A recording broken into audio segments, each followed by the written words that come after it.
ବାବାଙ୍କ ବିଷୟରେ କ'ଣ କୁହ କହୁଛି। ପୁରେଇଲା ବନ୍ଦ କରିଦେବି। ବନ୍ଦ କରିଦେ। ହଁ ନାଇଁ ନାଇଁ ତଳଟା ତ ପୁରେଇଲା ଆଉ।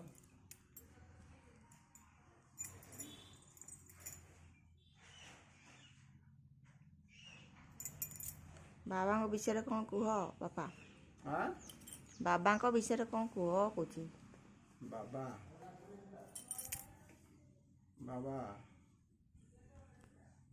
सर्वशक्तिवान परमपिता परमात्मा शिव परमात्मा এই ସଂଗମ ଯୁଗରେ ବ୍ରହ୍ମାଙ୍କ ଶରୀରରେ ପ୍ରବେଶ କରି ଅବତରଣ କରିକିରି ଆତ୍ମାମାନଙ୍କୁ ନିଜର ସନ୍ତାନ ବୋଲି ଗ୍ରହଣ କରିକି ସେ ବୁଝାଉଛନ୍ତି, ପାଠ ପଢ଼ାଉଛନ୍ତି, କହୁଛନ୍ତି ଆରେ ଆତ୍ମନ ତୁମେ ସବୁ ମୋର ସନ୍ତାନ, ଆଉ ମୁଁ ହେଉଛି ତୁମର ପରମପିତା ପରମାତ୍ମା ଶିବ ପରମାତ୍ମା ପରମଧାମ ନିବାସୀ। ଆଉ ମୁଁ ମୋର ରୂପ ହେଉଛି ବିନ୍ଦୁ ନିରାକାର ସଦାଶିବ ଏବଂ ଚିରନ୍ତନ। ମୋର ରୂପ କେବେ ହେଲେ ବଦଳେ ନାହିଁ।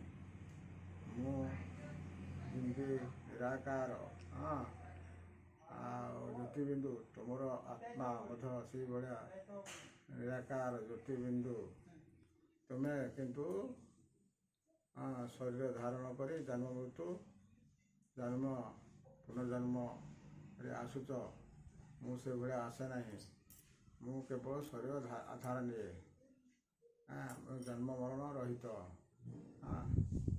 ତେଣୁ ମୋତେ ତୁମେ ବର୍ତ୍ତମାନ ଚିହ୍ନ, ମୋର କଥାକୁ ମୋ ଆଦେଶକୁ ମାନିକିରି ଚଳ। ମୋତେ କେବଳ ହିଁ ୟାଦ କର, ମନେ ପକାଅ। ମୁଁ ତୁମର ଜନ୍ମ ଜନ୍ମାନ୍ତର ବିକର୍ମ ବିନାଶ କରି ପବିତ୍ର କରି ପୁନର୍ବାର ପରମଧାମକୁ ନେଇଯିବି। ତୁମେ ପରମଧାମରୁ ଆସିଥିଲ, ପୁନର୍ବାର ପୁଣି ପରମଧାମ ଯିବ। କଳ୍ପରେ ଥରେ ଆତ୍ମାମାନେ ପରମଧାମକୁ ଫେରି ଆସିଥାନ୍ତି ଏବଂ ତାପରେ ପୁନର୍ବାର ଅବତରଣ କରିକି ପୁନର୍ବାର ପୁଣି ମର୍ତ୍ତ୍ୟକୁ ଅବତରଣ କରି ଜନ୍ମ ମୃତ୍ୟୁ ପୁନର୍ଜନ୍ମରେ ଆସୁଥାଅ।